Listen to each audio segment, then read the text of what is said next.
தயவு செஞ்சு கவனிங்க. இந்த குடிப்பழக்கம் உங்களுக்கு மாத்திரமல்ல, உங்க குடும்பத்துக்கு சேர்த்து பாதிப்பு. நீங்க குடிக்கிறதுனால உங்க குழந்தைகளுடைய கல்வி எதிர்கால கேள்விக்குறியாக்கப்படுதுன்னா, பல பெண்கள் குடிக்கிறதுனால இளம் வயதிலேயே விதவைகளாக்கப்படுறாங்க. பல குழந்தைகள் தகப்பனற்றவங்களா மாறுறாங்க. தயவு செஞ்சு குடிக்காதீங்கன்னா, குடிக்கிற காலத்துக்கு வீட்டுக்கு அரிசி பாயிட்டு போங்க. உங்க பிள்ளைகளை படிக்க வைங்க.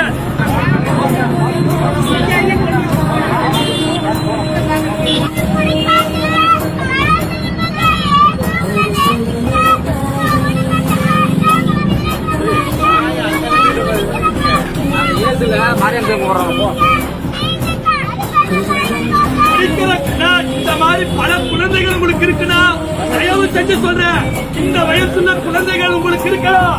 இந்த குடிப்பழக்கத்தினால இந்த குழந்தைகளுடைய வாழ்க்கை கல்வி பாதிக்கப்படும். தயவு செஞ்சு குடிக்காதீங்க. இயேசுவை நோக்கி பாருங்க. இயேசுவை நேசிக்கிற ஆனா ரோட்ல இருந்து சொல்றீங்களே, கேட்கிற அத்தனை பேருக்குமே சொல்றேன்னா, யாரும் குடிக்காதீங்க. தயவு செஞ்சு சொல்ற, மன திரும்புங்க.